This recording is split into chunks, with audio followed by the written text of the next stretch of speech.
Did you know that sugar is 8 times more addictive than cocaine?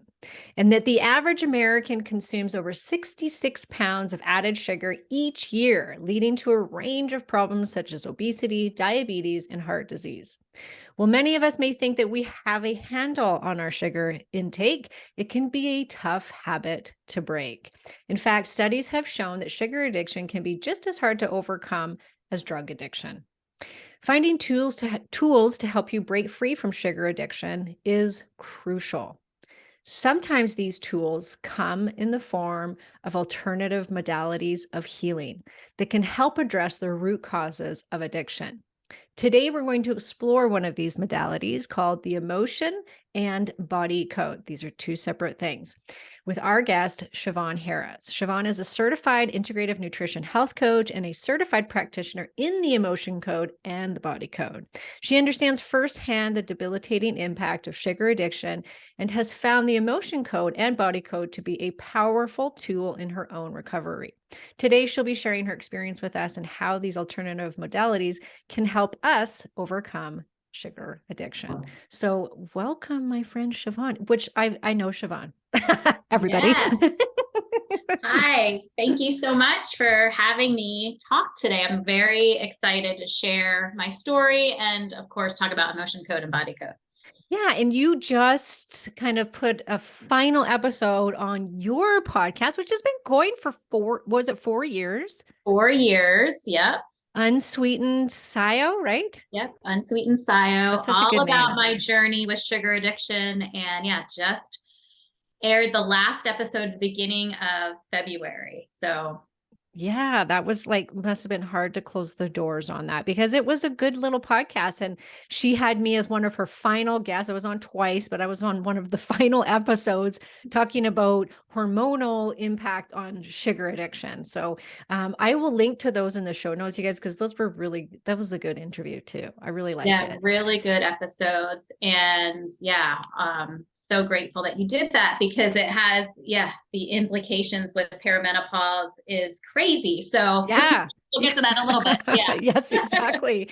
Yeah. And after I met Siobhan on her, like through mutual friends, we met. And then I was on her podcast. And then I decided to have a couple of sessions with her, trying to deal with neck pain that I was experiencing, of course, my migraines. And it was really fantastic. Like I loved it. I love alternative therapy. I used to be in that field. I did body work for 20 years. And so I really put a lot of weight in alternative therapies. They've helped me more than anything, way more than traditional therapy, I would have to say. Not to say that there's anything wrong with that. You teach his own, but it's been instrumental in my own healing journey is to look outside the box and try different modalities and see what fits with me. And so I'm excited to have you on because I'm sure that a lot of people haven't never heard of the emotion and body Yeah. code, right? Yeah. So I would like to start with your journey because you really had a bad sugar addiction and you've been Yeah. sugar-free for 5 years. Yes. 5 years. Yay, that's I know. amazing. That's Still like, feels amazing to even say that. Like it just feels like a miracle to me still. yep. So yeah, so I will say I like to brag that like I was like really addicted to sugar. Like I've taken different sugar addiction tests and I like am off the chart. So I was Wow. Okay, super, so tell us, super like, what addicted. did a day look like for you when you say that? Like, when you're Yeah. talking about sugar addiction, are we talking like candies, or are we talking like all forms of carbohydrates? For me, it was really more chocolate, like candies type stuff, but it can look different for everybody. And it started with me very, very young. Like, and this is, I hear from a lot of people, similar stuff. So even as a little kid, I was sneaking like cookies and stuff. And I remember very early, like 4 or 5, going downstairs before anyone got up, crawling onto like the cabinets in the kitchen, getting into the cookie jar and eating as many cookies as I could before anyone else got up. Like no one told me not to do that, but I knew that probably wasn't okay. And then like when holidays would come around, like Halloween and Easter, I'd eat all of my candy and then my siblings' candies too. So like for me early on, it was like I could never moderate, you know, it wasn't like I could have 2 pieces of candy. Like that always led for me to a lot of binging. And even pretty early on, I'd go to like sleepover parties. You know, maybe I was like in 5th or 6th grade, and I would gorge so much that my mom would have to pick me up because I usually like get sick. Right. Like, so it really was from an early age, and I wasn't overweight. I was very active and all that stuff, but I just never was able to eat it in a way like that I would say would be moderating. And it's not like my parents did not, like, we always had junk in the house. It wasn't like I didn't have access to it. It was just something that I always wanted me to want more. I was never satisfied with just like one. And when I did start gaining weight, kind of in like, you know, maybe 9th grade-ish, like as I was getting my period and all that stuff, going through puberty, I started to, you know, gain weight. And that's when I first started really thinking about diet, you know, and wanting to lose weight. And of course, it was like no fat was the fad then. So I really started restricting what I ate. And that was probably my first diet, was really being restrictive and really eating low fat food, or no fat even. But then of course that would work and I'd lose a little bit of weight, and then I'd go and have a binge. So that really set up that binge diet roller coaster that I felt like then I was on until I was 38, is when I finally gave up sugar and flour. So pretty much from like 14 to 38, it was this, either I was dieting and I was like, everything was really great, or I was binging and totally off the wall. So when you ask like what a typical day looks like, it depended if I was being good or bad. And that's the way I thought about it.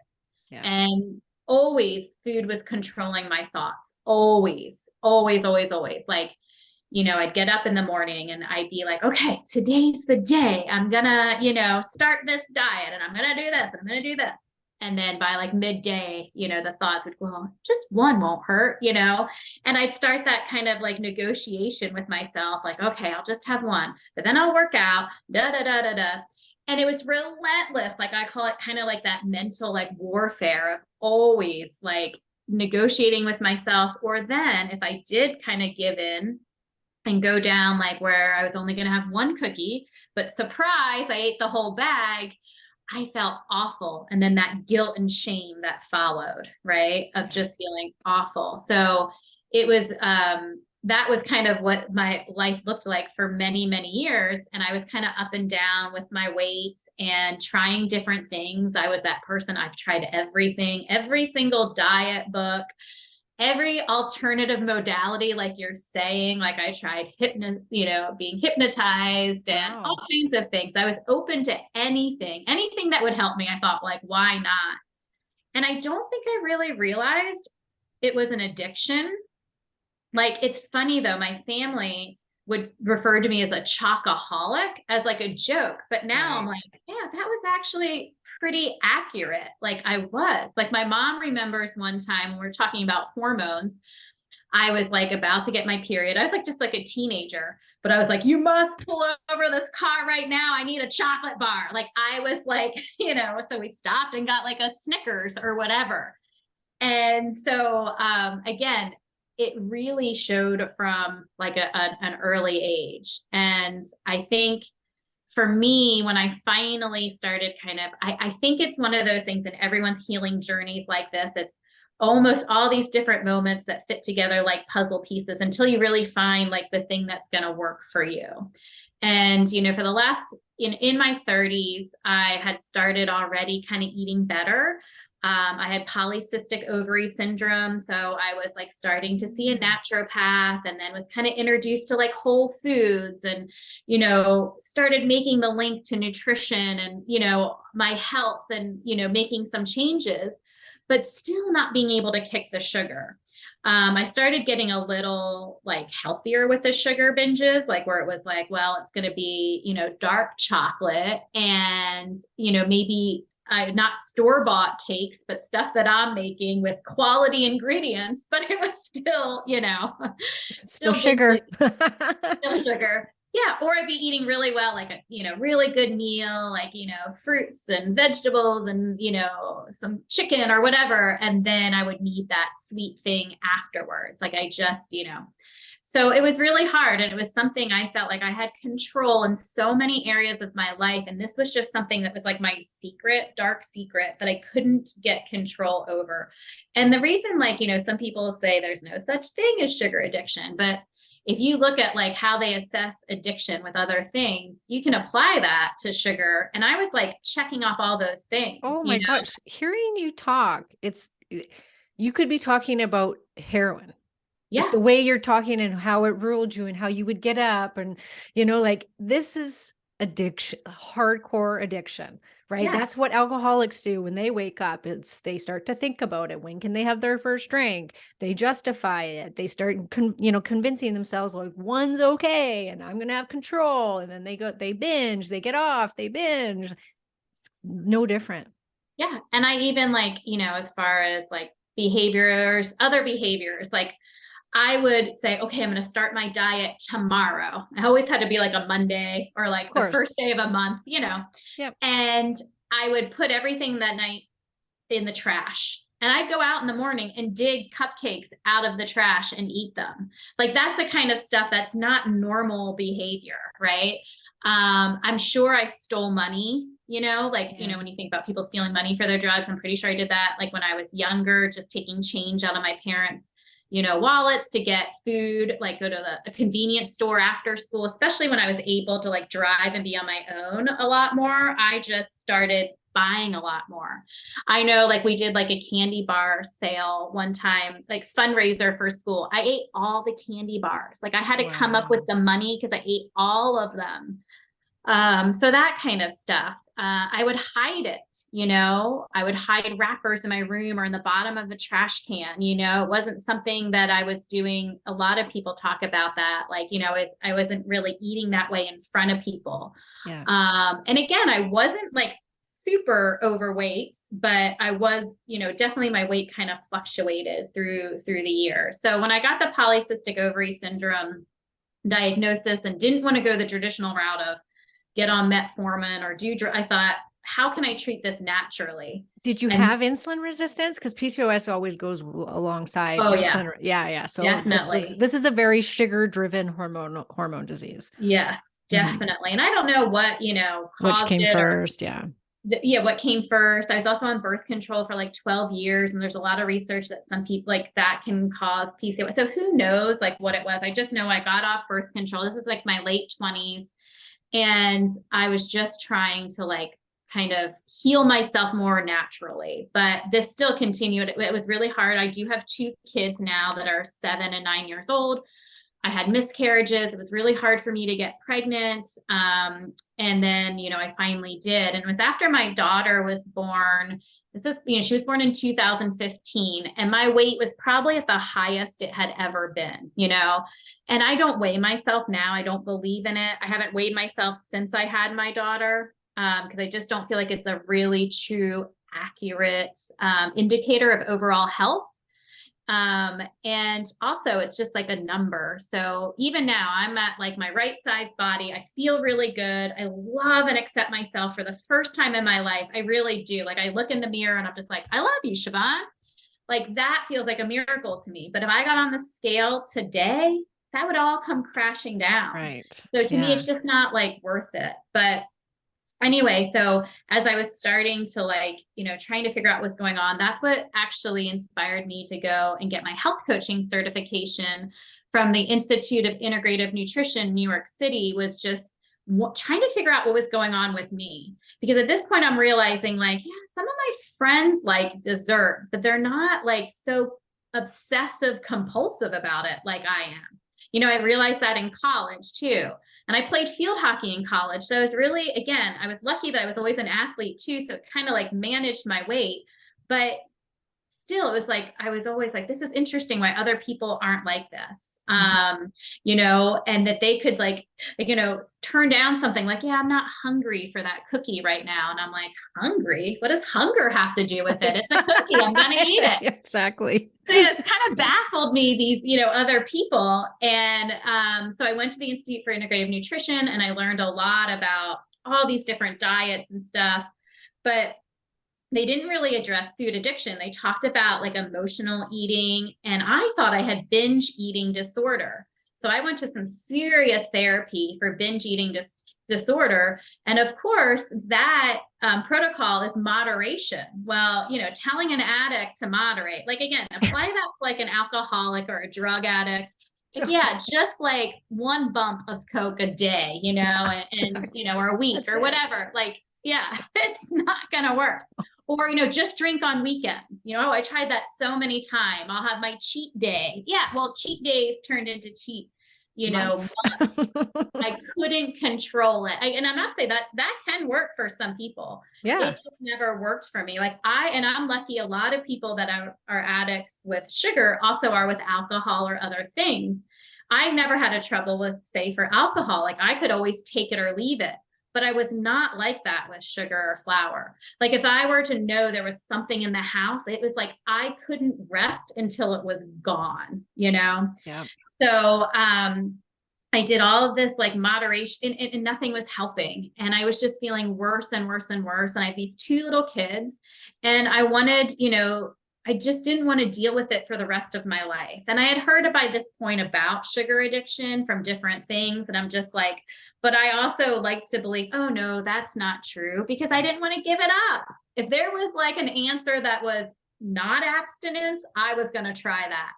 And so one of the last like things that I tried was like an intuitive eating kind of plan. And they basically say no foods are forbidden, just fill your house with all of the things. And I probably ate like that for 6 months, where surprise, surprise, though, I never like stopped eating the chocolate. Your intuition just told you the whole time to eat sugar. Yeah. Eating it. Like the point was, it doesn't like, work always. Yeah, if you weren't like putting them like, and I get that for some people that work, if I always knew that they were there, it wasn't like that scarcity that I needed to eat as much as I could. Right. It didn't matter. I still wanted it all the time. So I had read this article then finally, and again, this is like what I'm talking about with the puzzle pieces fitting together. I'd heard about sugar addiction, all the different things. I had learned a lot from being a health coach. I was helping, the irony is I was helping other people give up sugar easily. Like we can all agree that there's no health benefit to eating sugar, so I was able, and I would see these people and I'd be like, giving them these things to try, and they would feel great. And then there was me like trying to do like a 10-day sugar detox and feeling like crap afterwards. Or I did like the whole 30. I felt like crap afterwards. And so to me, I was like, well, maybe this works for some people, but I need sugar. Like my body actually needs sugar. Like I am the most addicted person in the world or whatever. Like I can't live without it. Everyone else can, just me. Right. And I read this article, and it was like you were saying, it was a guy that actually had also given up heroin and other drugs and then became a sugar addict. And his whole thing was that sugar was harder for him to get off of than heroin. And he said, much in the same way, though, you have to approach it the same way. It's total abstinence. And what he said, though, also was you have to give up sugar and flour, and you have to do it for a long period. It's not like 30 days. And that's where I was going wrong before. I thought 30 days was enough and to kind of reset my body. But for me and the brain chemistry that I have as this addict, I needed a lot more time. So it was just, again, not necessarily new information, but all in a way that I needed to hear it at the time that I was ready to hear it. So I committed then, and this is probably in the fall of like 2017, like, okay, I think this is my problem. I think I'm an addict. I'd read tons of books about it by that time. But I was like, I am going to give up sugar and flour. And that includes gluten-free flours. Because before I would try to do, like, I'd still cook with like coconut flour, and maybe use honey or maple syrup. Like none of that would just made me still want this, like the real thing. Like it just, that reward center was lighting up and I just wanted more. Like it wasn't working. So I thought, okay, I'm going to give up sugar, all flour, including, even the natural stuff. And then I'm also going to commit to it for a full year. I don't know why that just came in my head. I was like, I've been an addict since I was a kid. It's not going to fix itself overnight. Like you know? These So that's 10-day what I sugar started to, detoxes or 30-day sugar, like that's what you yeah. see out there everywhere. You don't see 1 year sugar detox program. No, exactly. And that's actually why my podcast started, because I was looking, I found all these books about sugar addiction, but nothing that talked you through, like, what does that actually feel like day to day? So I committed to, like, I wanted to write a book, which I found out I don't like to write as much as I like to talk. So I kind of turned this into Same a with me. podcast. Yeah. But I did every single day for that first year, 365 days. I wrote every single day what I was feeling, sometimes what I was eating, what was going on. And then on my podcast, I actually read back from those journal entries, like a month one recap, a month two recap. And it's really crazy to have that now, because 5 years in, I feel so much different. I'm still so grateful for it, but I almost forgot how terrible it was until I reread. And, I get really emotional about it, because Oh my it really gosh, brings yeah. me back to how hard it was and how wonderful I feel now on the other end of it.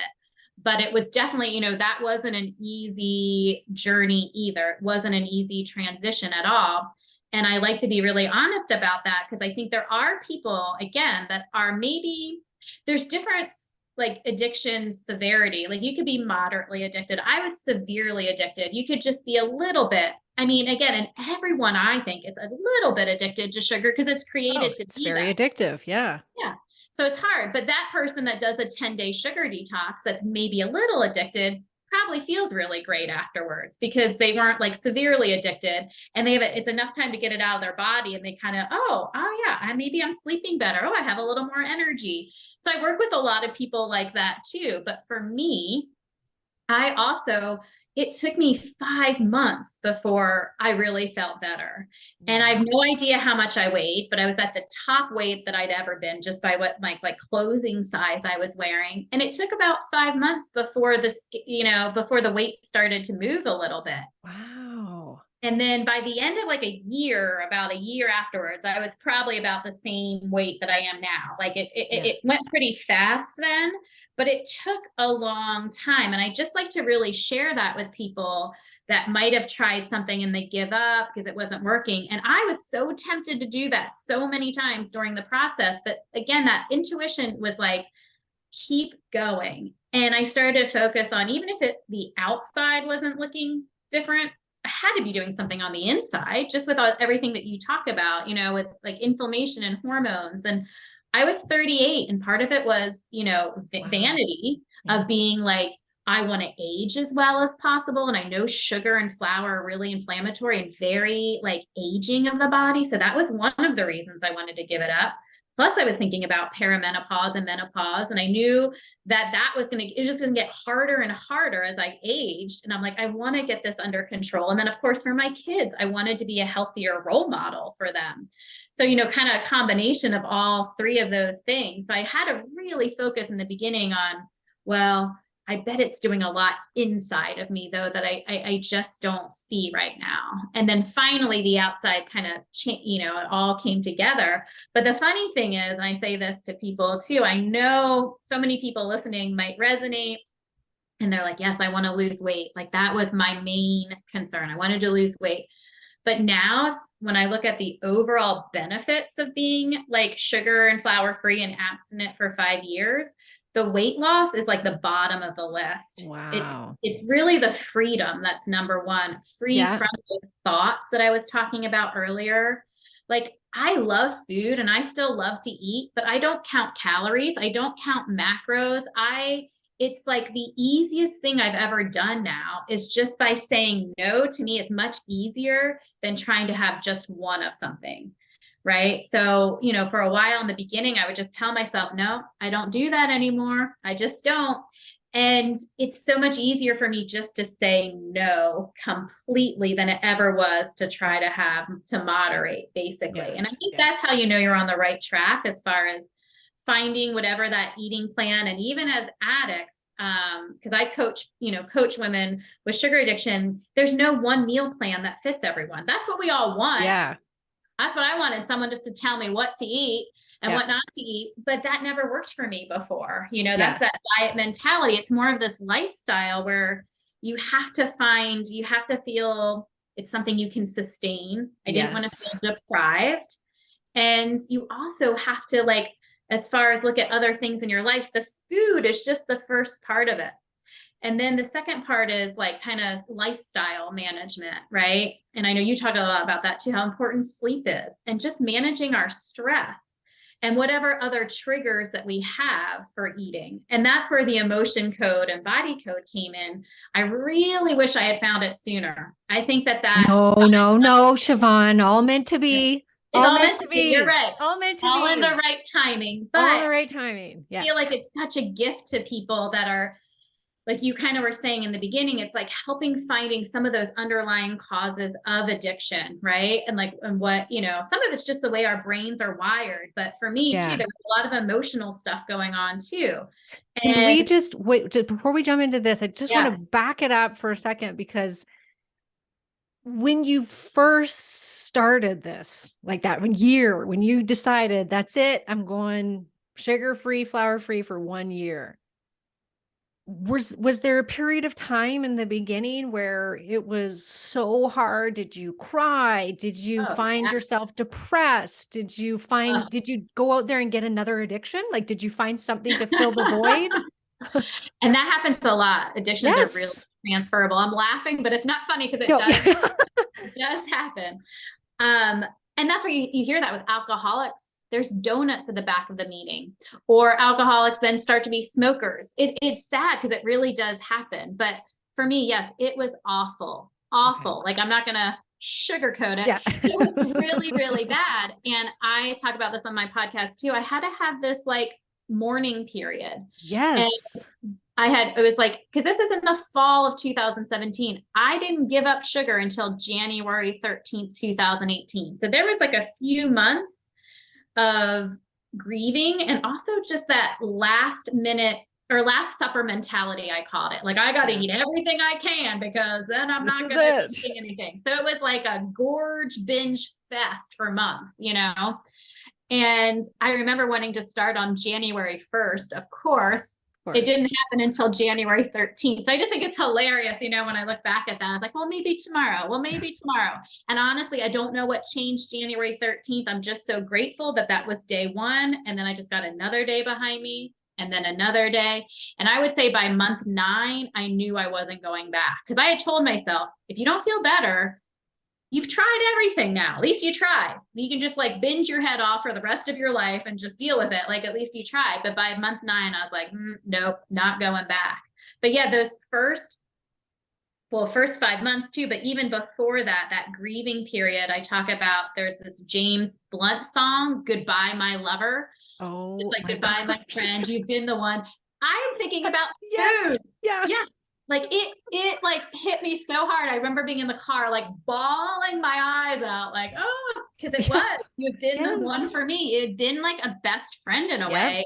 And I felt like I had to acknowledge that, because a lot of us, it's like I had this addiction because in a way I was trying to like protect myself and take care of myself, right?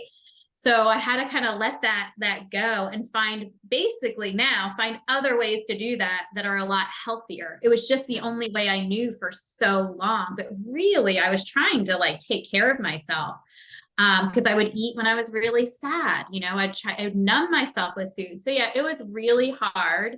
And then just the first few weeks, and I had experienced this before by doing sugar detoxes, I just felt like crap, like the headaches and just Crazy. so many things. Again, it took about 5 months before I felt really good. And that was like amazing to me, because I kept thinking, gosh, I am eating like so much better than I was. How can I not be feeling so much better? But it just took a while for my body, because I had put it through a lot. And I just think it needed some consistency, and it finally came, and now I feel great. But yes, those Oh my first gosh. There must have been few like months were the struggle. chemical addiction of it, like where Yeah.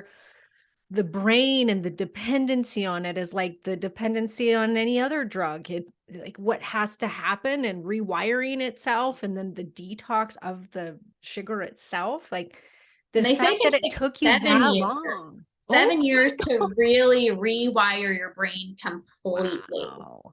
So yeah, I like knowing all that made me feel better. But yes, it takes, and that addicted brain is so tricky and Yeah. sneaky. It still sneaks up on me now, Oh, right? same. Like Like it's with my still, food, like I was bulimic and as a teenager. I'm going to be 47 this month, and I still have to be careful because it'll creep back in. It'll be the weirdest thing. And it's not like I'm going to be, I don't think, oh, make myself throw up. No, no, but I will have those old thought patterns come back of I just should not eat and I need to like reduce the calories and, starve myself. And, I don't actually have like, oh, I'm going to go starve myself, but it's that same path. It's a slippery slope. And it it just is. shocks me how that can still come up. Like if I try to restrict my eating, I immediately start to go into that fanatical brain pattern and then I start binging. I just want to eat. And it's Mhm. like, oh, they're still in there. Those, Still there. yeah, it's crazy. And I feel like when that comes up, because it does for me too, it's like an alert. My first alert system is how I think of it now, that something's not right. Like then I start looking at, am I eating like, the things that I need to be eating? Am I getting enough sleep? Am I getting my exercise? Am I doing all my daily rituals? Because now I have all these tools that I need to do. And usually to me, that signifies that something else is off that I need to re-examine and get back into balance with. Like that's when those old behaviors kind of creep up. And I think it's because probably my self-care isn't where it's supposed to be, or I'm in a really stressful like situation. So now I look at that, I'm always like, oh, that's interesting, but also, okay, what are you trying to tell me? Like I look at it as like a protection of myself. Like, okay, I'm listening now. I'm listening to you, body. What do I need to do? And then once you get to that place, I think it feels a lot better, rather than for a while I just felt like my body was like working against me. But then I realized, no, actually it's trying to like protect me and help me by giving me these kind of messages along the way. Mhm. So yeah, I still struggle with that. And it's very rare now that I have a craving for something. But if I do, right away, I'm like, what are you really craving, Siobhan? It's not the donut, like what is it that you're really craving? So that's part of the work that comes afterwards. Like you're saying, you got to get off like the chemical part of it and you know, there's all kinds of different parts of that, first weaning yourself off your drug, whatever that may be. But then there's a lot of new habits and things that you have to build. Like there's a whole, and that part I think is forever. That Yes. part of your journey is a lifelong learning experience. So, and that's the part that I'm in. And at first that felt like overwhelming, but now it's just really exciting to me because I feel so much better and I feel like I can live life so much like fuller. Like I feel like there's this light inside me again that was just dimmed for so long. And I feel like this light's back on, shining brightly. So it makes me more excited about things. And not to say, the other thing I really want to say about addiction is someone puts it like as when you're addicted to something, say, and this for me, sugar, you've got one problem. That's your sugar addiction. Once you get off, once you're not, in abstinence or recovery, then all of a sudden you have a ton of problems because Right. Yeah. Because they're all was going to my focus. surface now that you're not numbing yourself with the Yeah, because sugar. that was my focus for so long, was just that my eating. And then once that, and then it was like, oh yeah, because so life still happens. I'm going through a divorce right now. It's been a very challenging time in my life. Very, very challenging. No one gets married hoping that they're going to get divorced. No one wants to put their Mhm. kids through that, right? It's Yeah. been awful. It's been brutal. But I'm so grateful to have my recovery. I would be like in the tub filled with Oh, chocolate, totally. which Yeah. would just make me feel so much worse, Yeah. right? Than I do now. And sometimes I still, when I have a really bad day, that definitely goes in, that would really help take the edge off. But I know long term, it doesn't, it's just that really short term. But I know I have these other tools now that are just much healthier. Mhm.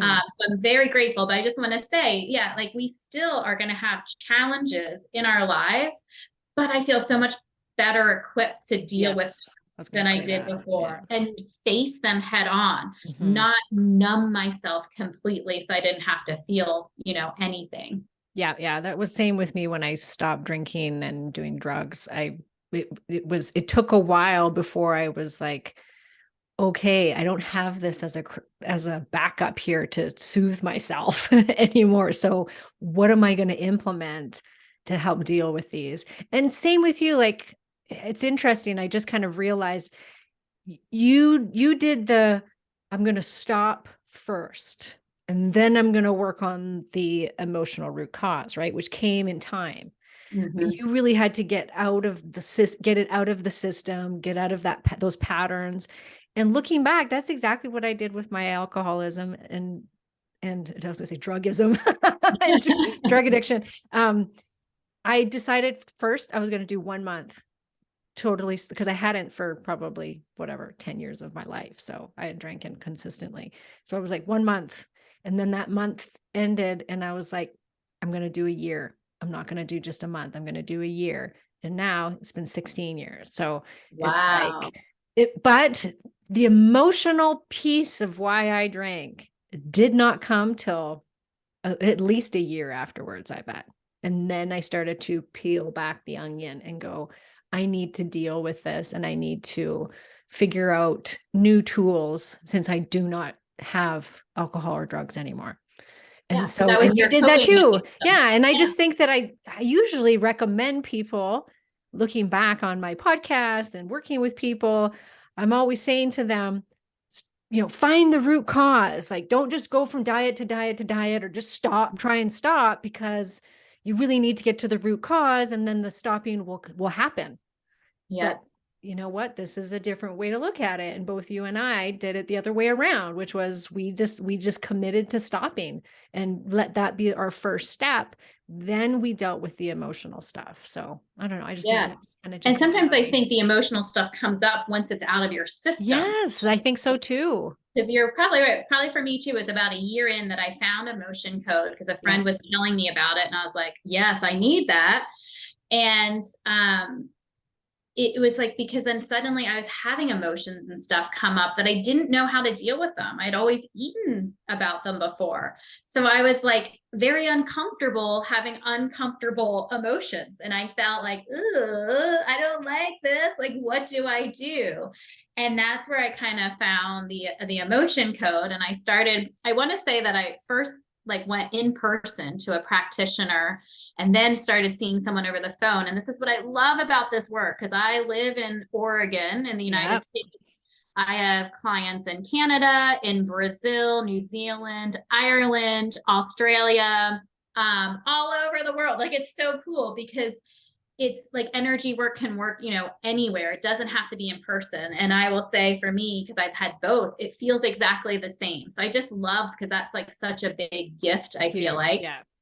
But, so I started doing the emotion code, and it was created by Dr. Brad Nelson. And he has 2 books out now. The emotion code's been out for a while, if anyone's like looking at this, but he just came out with the body code. And we'll talk about that too. Okay. But the books are so good. I highly recommend them. And I interviewed him he was one of my last interviews as well. So it's on my YouTube channel. I'll And link to it. yeah, link to it. Yeah. Because I think for people that want a little bit more, we don't have time to really go into all of it. He'll talk a lot more about it. But basically, I'll give kind of the general overview. Is he created this. He was a chiropractor that found like maybe 90% of his, patients were getting better. But it was like bothering him that some weren't, even though he was doing the same like chiropractic things on them. And that's when he really started realizing there was an emotional component there. And he started like researching energy work. And so he created this chart of 60 emotions. You can Google it. It's called the emotion code chart. And he found that those were the ones most trapped, like most commonly. And of course, it's nothing like really pretty. It's like crying, discouragement, anger, bitterness, guilt, depression, frustration. Because we weren't like, most of us as kids weren't given the tools to like feel our emotions. It's like stop crying, or shove it down. I shoved it down with food. People do it different ways, but most of us don't take the time to feel a hard emotion and let it process. Like he says, like let the circle kind of close on it. So when we're not, they can get stuck in the body, and it's just like energy, like a ball of energy that's stuck in the body, and it can be very imbalancing. So over time that can cause things like disease, cancer, pain, chronic stuff. It can cause emotional disconnect, all kinds of things once it's kind of stuck in your body. So I started with the emotion code and I found so much relief in that. And I did a lot of work like what we're talking about around, okay, what is kind of the root cause to some of this addiction? I really believe my brain is just wired that way. But there was other things going on too that I kind of was able to release and let go. And that's what I love too. I have done therapy for years, and I think therapy is great to talk things out. I think emotion code goes really well as a supplement because it's not just, it's, you don't even have to talk about it all. It's identifying the emotion that comes up that needs to release, and then you get a release. So I really love that because I'd never encountered anything else like that before. And then, so I started doing it on my kids, which I loved. It's so great on kids. You can do it on animals, my family. But then with my health coaching, I thought, man, would go really well together. And I see, so my emotion code clients now, I would say maybe 50% are sugar addicts. The rest are just other people that also really benefit from emotional code, because it's a way to, how Dr. Brad puts it, is like clear up emotional baggage that we have. And as adults, we all have so much emotional baggage, so it's just a way to kind of clean that up for better connection, with ourselves, with other people. And then the body code is like the second certification you can get. And once I had that done, I was like, oh my gosh, I need to get this too. So I'm certified in both. And when I work with clients, I kind of go back and forth. I use both of them depending on like what your body wants to do and whatever's going on for you. But the body code actually gets into, in my interview with Dr. Brad, we talk about the body code, and he actually pulls up like the app that we use. And it's basically things like, it can go into a bone that's out of an alignment, a chakra. It could be a tooth that's out of alignment. And it's always so amazing to me, like the connections. It could be like a toxin. So someone could be having neck pain, and it could be they have like a tooth out of alignment, and we align the tooth, and then suddenly their like neck pain is better. So I have no idea sometimes what the like connections are, but there's these imbalances in the body that once we can bring the body back into balance, the body can heal itself. And that's really what I love about it. It's like kind of being able to harness your body's own healing power, which I believe in 100,000%, that our bodies are capable of so much if given half the chance, if we're feeding them well and taking care of them, and then helping some of these imbalances in the body go away. So that's really what both of them are for. And I would say I have like, it can be anything. Like I always ask clients, like, think of like 1 or 3 things for a session that you might want to work on. And it could be something physical, like hip pain, neck pain, headaches.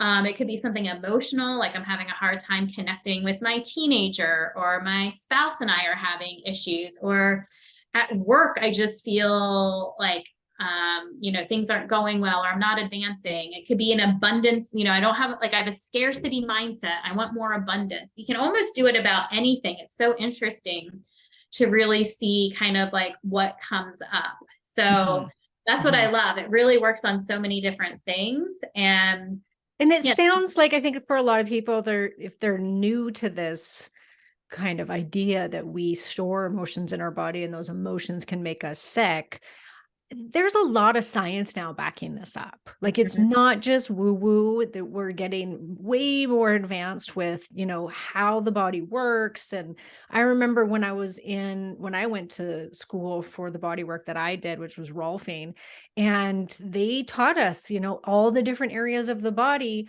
that different emotions are stored in. And a lot has to do with, the different energy centers in the body, which this is science. It's once again not woo-woo. It came from yoga, I think, yogis, but we have these energy centers in the body, and they each have something to do with a different emotion. And in Rolfing, we would learn, like, okay, if people have like, issues with rib cage, in the front of their rib cage or in their back, it could be that they're blocked on their heart chakra. The thyroid is your voice chakra.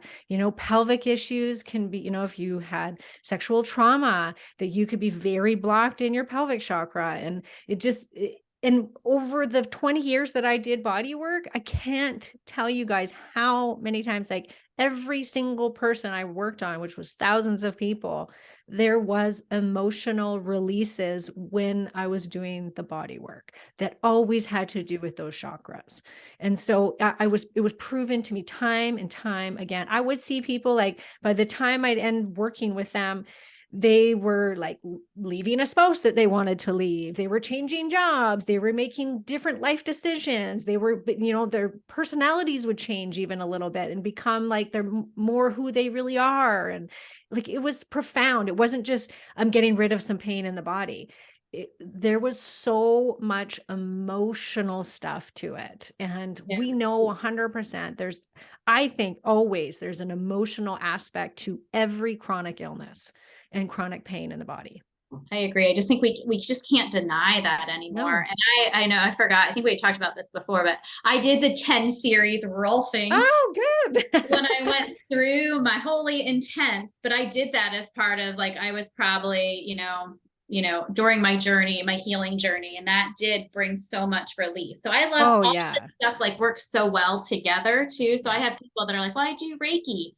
And they like, I think any kind of alternative like modality and energy work, they work really well Yes, together. I actually that's where I first heard of Body Talk. There was a woman in my city that was doing it. And I had so many clients that saw both of us. Like I was doing the physical stuff, and then they would go to her for that integration of like the emotional release that was going on. Yes, Yeah. I And it think it was works very so powerful. nicely together. And there's a lot of quantum physics involved in this. So for me, I'm not one of those people that have to know the science of it, but there's so many people that are. So if you are, listen to Dr. Bradley Nelson's, interview with me, but also on his website, which is discoverhealing.com. He has a lot of videos. During COVID, they really upped the website and really goes into some of the like science behind it, like that you're talking about, a lot of the research. So for people that need that, there's definitely that information out there. For me, I'm one of those people, if I can feel it, I'm like, I don't care how it works. It seems to be helping. I'm all about it. Like that's just all I need. Or if I feel drawn to it. Like my friend was just telling me she wasn't saying I needed an emotion coach. She was just saying how she was doing. And I was like, I want that. How do I do that? So, if you're listening now, and we're going to do a little mini session here, but if you're listening and it sounds like something you're drawn to, please like reach out to me. That's how you usually know, yeah, like I want to try it. And for me, I'm always like, why not? Like if I've tried all these other things, like why not? That's how I feel too. Yeah. Yeah. So yeah. But I always have a gut feeling too. Like whenever yes. I've been drawn to certain people, practitioners, or some type of energy work or body work, something just tells me, because I'll hear of all these different things. And a lot of the time I'm like, no, that's not drawing me in. And I think that even if you're listening to us today and you're like, no, not for me, at least allow this conversation to help you to look outside the box. So, because this may not be for you, but there's so much out there these days that you can have the choice of hundreds of different types of energy work or body work, and just start exploring. Just go out there and start exploring, and something will connect with you. Or you just put it out to the universe. I've done that too, where I'm like, I don't know what it is that I need, but bring it my way. And that's how actually you came to me too. I was having severe chronic neck problems I had a migraine for 3 months. And it was like nothing I was doing was fixing it. I was going to the chiropractor, and I was like, I don't know what I need, but I need something. And then you came into my life, and I was like, I want to try this. And one session and that pain went away. So there you go, folks. And it ended up like about a month later, it kind of started creeping back in. And I ended up, which I think is another very, serendipitous thing, but I just ended up coming across this video of a guy doing tapping. And I started doing tapping on my neck, and it fixed the problem. And then we had another session together, and different stuff came up in that one that the first one did. So we kind of dealt with different things, but it was just interesting how it all kind of came together. And now I feel like I've got once again, I got some new tools in my tool bag And to that's help. what it is. And I agree 100%. If it's not resonating with you, that's totally fine. It's finding the things that do, though. Like you're saying, there's so many things out there. And as you know, as far as just ending my story of my like recovery, which I'll always be on this journey now, I'm just constantly adding to that toolkit. Like you're saying, Yeah, I tap, I do affirmations, I do, I meditate. There's so much I do on a daily. Breathing exercise, breath work's really important for me. me All too. around for me, stress management, Same. like keeping my stress low, because that's a big trigger for me to want to eat or numb myself is when my Yeah. stress is high. So, getting good night's sleep and eating well and exercising, there's so many things that I have to do on a daily basis to feel really, really good. And then part of that also is these other tools like emotion code, body code. I love to get a massage. I like sound therapy, healing, so there are so many different modalities, like you're saying, out there. So yeah, I encourage you all to try something, go outside your comfort zone a Yes, little bit with that kind of, well, what do I have to lose here? Maybe it will help. exactly. Yeah. So, well, do we do a little like Yes, let's session do and it. just I'm see? willing to So, be open and vulnerable, and we're all going to, right. because it can be uh emotional, this stuff, Mm-hmm. right? Like we had some like she pinpointed in our first session together. It was very interesting because she could pinpoint the exact years. Like she didn't know what it was, but she, like, for instance, it was like when you were 31, when you were 31, when you were 31, that just that number kept coming up. And when I was 31, I had some very traumatic things happen to me. And I didn't even have to share that with Siobhan. I didn't say anything about it. And that's what she kept coming up for her on her end. And it was spot on. And there was many things like that. There was other numbers in there that I knew, oh, that's when that happened, was at that age. And people love that they don't have to, you don't have to talk about it. I have some people that want to talk about everything, and then some clients that don't tell me anything. So that's like kind of the beauty of it. You can talk Yeah. about it. Some people are like, hey, I'm talked out. I did therapy about this. I just want to release it. Exactly. So I love Exactly. that that's like an option. But what I do, and it's also using something called muscle testing. If you haven't heard of that, Google that too. There's lots of stuff out there about muscle I love testing. muscle testing. And basically, that's when I'm working with a client, I have your permission to communicate with your subconscious mind using muscle testing. And muscle testing gives us yes and no answers about our body. And that's how I'm kind of finding out what's trapped. And like Karen's saying, I can find out about what age that's around too, which is really mind blowing for people, especially for me, because I have no idea. And then people tell me afterwards, and I'm like, wow, like even I'm still amazed and blown away. And what Dr. Brad is always like, I just work here. I don't know, and that's how I feel most of the time. It's not like, yeah, it's just amazing to see what comes up. So what we normally say is like, maybe for Karen today, just think of maybe one thing that's just coming up for you right now that maybe you'd want to work on for a little bit. We'll just do like a little mini session. Is there anything, kind of, Yes, oh, there good. You got is. something. Go I ahead. have a pain there. I'm having gallbladder problems, which Well, yeah, we're is saying. very surprising for me, but I had a gallbladder attack and I've never had one before. It was excruciating. I don't eat fatty foods, obviously, like fried foods, and I'm a really healthy eater. So for me, I was like, why is this happening? And when we've worked together in our last two sessions, a lot around the liver did come up repeatedly. So I just wonder if there's like, let's do that. Let's focus on gallbladder liver today. Yeah, perfect. Yeah, that's a good one. So, and I'm just going to kind of give people an idea of what I do. I always so I write things. So I'll be writing notes. That's what you'll see me doing if I'm not looking, but I'm just writing some things down. But I always start just with an intention and some breathing. So I always ask that we just take like a breath in and out just to get calm and centered. So just a breath in and out. And I always like to set the intention that we just clear whatever's for Karen's highest and best today, whatever is going to benefit her the most, taking our egos out of it. anything that we can do to get to this root cause of the gallbladder attack and liver stuff going on, anything there that we can release for her, and just anything else that wants to come up today for her overall health and well-being. And then I always ask, are we divinely guided, shielded, protected in all good ways? I'm getting a yes, that's the muscle testing. And then I always like to offer just a prayer with love and gratitude. So right away, I'm getting that we should do this on the body code.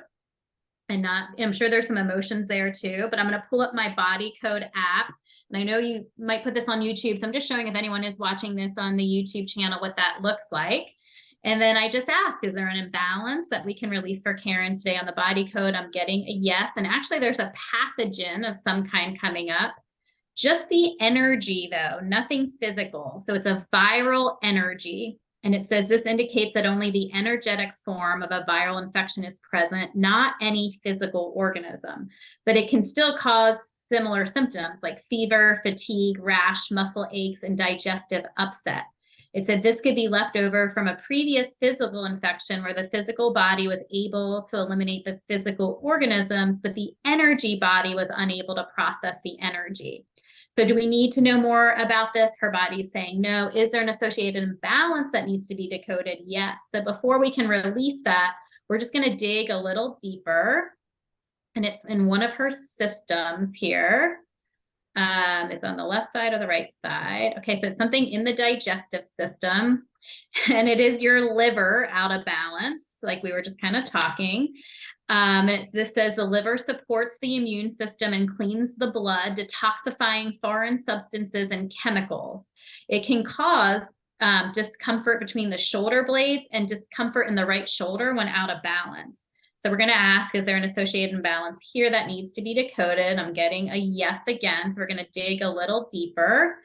And an organ is coming up, and it is her gallbladder. I'm just kind of laughing because sometimes it's not this obvious. Like sometimes it's like, you know, like the pain that you think, like if it's a neck, it's nothing going on in the neck, but somewhere else in the body. But this is legitimate liver and gallbladder out of alignment. So, but that doesn't always happen. The gallbladder secretes bile, which helps us to absorb fat. And it lies just beneath the liver. It can cause discomfort in your right knee, your right shoulder, and under the right rib cage when out of balance.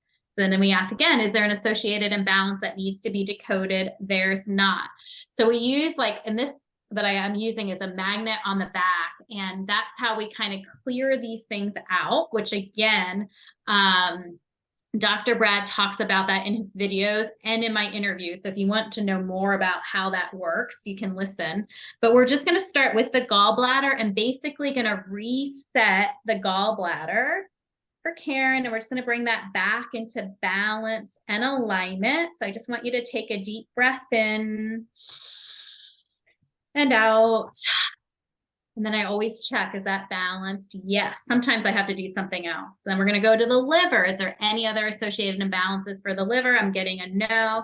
So we're going to reset her liver and just bring that back into complete and total balance and alignment. Taking a deep breath in and out. And is that balanced? It is. That brings us back to that viral energy. Is there any other associated imbalances? No. We're just going to release the energy of that virus out of your body completely and entirely, taking a deep breath in and out. Okay, good. So that did release. I just want to ask, is there anything else on the body code? No, but there's some emotions coming up. So I'm going to switch to the emotion code chart. And this could probably be a longer session. We're trying to keep it shorter, but I just want to show a few emotions that are in play here. So is there an emotion that we can release that's contributing to this gallbladder attack? And I'm getting a yes. So let's find out what it is. Okay, so the first emotion coming up is insecurity. And this is an emotion that is hers. Sometimes we can absorb stuff from people around us or even inherit things from our mom or dad. So that's kind of cool when inherited stuff comes up because it clears from your whole family line. But this one is hers. And then I always ask, is it current? I'm getting a no. So that would be if it was current sometime within the last year. So this is sometime before how old she is now. So I'm going to just kind of find out how old it is. how old, and I'm getting somewhere in the 20s. And I'm doing that all through muscle testing. So that insecurity is from about age 23. And that can be give or take a year, but I find it's pretty accurate. So we're just going to release that insecurity from age 23, just releasing that out of her body completely and entirely. Deep breath in and out. Okay, that released. Is there another emotion here contributing to this gallbladder pain? And I'm getting a yes. Okay, there's also grief coming up. And that is yours. Is that current? No. So we're going to find out again where this is from. And again, from age 23, like Karen was saying last, another time we talked a lot was coming up from age 31. It's not always like that. It can be from all over the place, but sometimes it is kind of, once you start with one emotion, it might bring up some others that were trapped at that same time. So this is grief from age 23. We're just going to release that grief out of your body completely and entirely. Deep breath in and out. And I sometimes say, shake it out. So you'll see me like shaking my hands and my wrists. That one felt kind of yucky to me. So I might say, just shake it out. That was a deep one. Did that release? Yes. Is there another trapped emotion here we can release? And I'm getting a yes. So let's do at least one more here and see what comes up. Okay, there's also self-abuse. So that can be that negative self-talk, really beating yourself up. It can also be not taking care of yourself physically, but in this case, it is emotional. And is this current? It's not. So let's see what age this is from. I don't want to jump right to 23, but it is also age 23. So that's just how Karen's body likes to clear it all together. So we're going to release that self-abuse from age 23, releasing that out of your body completely and entirely. Deep breath in and out. Okay, good. And I'm getting that's like good stopping point for now. There's probably more that we could do, but again, in just the interest of time. So I'm glad we kind of got to do a little body code and a little emotion code. And this is something then where at the end of the session, like Karen could share, oh, actually at age 23, so and such was going on, but you don't have to. And sometimes I've had stuff that I don't remember. I can't remember. That was 20 years ago. I don't know. But I still write everything down because the next few days I might like look back at my notes and be like, oh yeah, actually it will resonate with me. But I want to say it doesn't matter. If you have a session and things aren't, it's still going to clear. Your subconscious mind still knows it's still going to clear and it's still going to feel good in the body. But I like it kind of when I can put stuff together a little bit. So that's why I write things down. But Karen, you don't have to share, but just seeing how you feel now.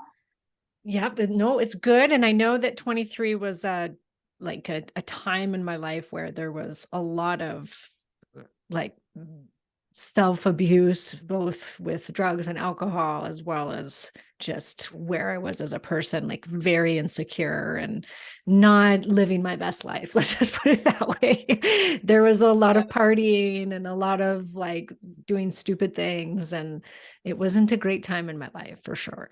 So that insecurity, grief, and self-abuse makes sense from makes that total age, sense especially to me. Yeah, physical and emotional self-abuse. Yeah, that's Well, exactly I'll where I be was. curious. And sometimes like after a session, if it's your neck pain, for instance, I'll usually ask, does it feel a little bit better? And we can rate it and find out. But for you, for the gallbladder, that's probably It's harder hard. Yeah. to do. Like, how's your gallbladder feeling? But So I have had a lot of like when you went through the list of like the viral pathology, the pathogen, the viral pathogen, and you were like, it can be digestive, body pain. I've had that for months now where I'm just going, I keep thinking, what is going on inside my body? Like there's something causing weird symptoms in me, and it's digestive. I've got an ulcer, and then I've got this gallbladder thing, and I've got this all this inflammation. And so I did have COVID right at the end for a second time at the end of last year. So I wouldn't be surprised if it's leftover kind of. And I can actually muscle test that stuff, and I'm getting a yes. That's why I love like the muscle testing stuff. So sometimes if you do want clarification, you can ask questions like that. And sometimes it'll be a no, but that was like a yes, that was actually COVID. And as we know, that is a very energetically too has a lot of long-term effects on people. So it'll be really interesting to see how you feel now. Yes.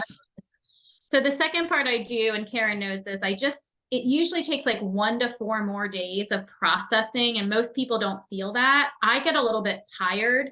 Some people might get a little bit emotional as some of these emotions are coming up to the surface, but most people just process and go about their lives. But I like to find out how many days, and you do have about 2 more days of processing. So just keep that kind of in mind. And I say, drink a lot of water, get some extra self-care in. For me, I like to take a bath or do something physical, like take a walk, and just kind of let your body continue to process. And a lot of times people feel relief right away, but I notice there's other people that's more subtle and then might feel more relief once that processing period is over.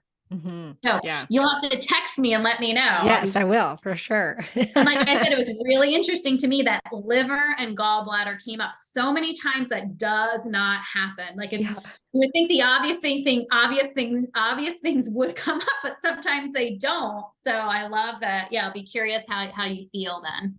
Yeah, me too. And I know that I always like that you are, like I said, in my back pocket. And I know that my body always tells me if I need it or not. Right now, I'm actually going through the Rolfing series. I found a Rolfer.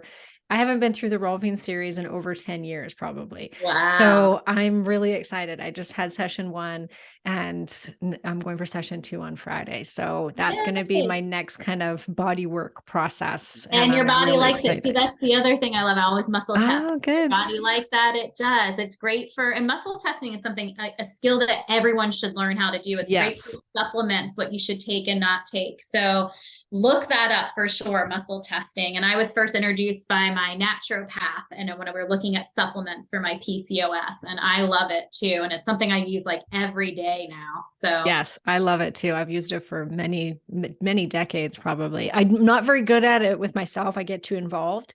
But I used to go to a woman that would do it for me. And that's why I do emotion. I do it on myself, but I have a practitioner that we work on each other, because I just feel like I want to get out of my own way. Exactly. Same. What's going on. So yeah, I get that. I can also, now I'm really good with just intuition too. Like where my body will be like, oh, nope, you're not taking that supplement. That is not where you need to be right now. So yeah, it's such a good tool though. Again, thinking about tools and stuff, the muscle testing is a great tool for everybody to have. It really is. Okay. So where can people find you? Because now you are really solely putting your energy into working with clients with these modalities. Are you not? Yeah, and I'm still doing one-on-one coaching. I used to do some group coaching around sugar addiction too, but I'm doing more one-on-one coaching and emotion code, body code sessions. So you can go to my website, which is unsweetenscio.com. My podcast is Unsweetened Scio, and it's still all 4 years of content are up there. So please listen, especially to Karen's episodes, but the one with Dr. Bradley Nelson is really good too. And just a lot of different things that I've shared over the years, content-wise, I think is still really valuable. So if you are someone listening that might be an addict, sugar addict, lots of resources there for you. And on my website too, I have a lot of a resources page, because what I had always told myself is if I can just help myself, I want to help other people, and I just want that to be like my message for people. If you are suffering with any kind of like addiction, there is help out there. You're not alone. I thought I was like the only person in the world. And there's so many programs. I think it couldn't be a better time to be an addict in some ways right now, because there's a lot of help out there, especially in the sugar and food addiction world. As it's getting more recognized, there's just a lot available. So please, please, please don't think that you're alone. Go out, reach out, get some help. You can contact me through my website if you have any questions or anything. Would love to hear from you. And I'll link to all of this in the show notes, you guys, and you can check out her Instagram. And she's working with people. So if this is something that's resonating with you, I really recommend taking that leap of faith and just doing it, because it really does help. I know for firsthand that it does. So thank you, my friend, for coming on my show and sharing your story. I think it is super empowering. And I have never had somebody with this experience before come talk on my show. And I have a close family member that has a similar addiction that you did to sugar. And so I've seen it. It's been in my life, in I see how challenging it is, and I'm just very grateful that you shared your story about it, because I think a lot of people will resonate with it. Well, thank you. And that's why I love sharing it. So, Yeah. I mean, it's not something you usually want to brag about, but Yeah. it helps one other person. I'm so happy to share it. So Yeah, that's how thank I feel you. too. All right.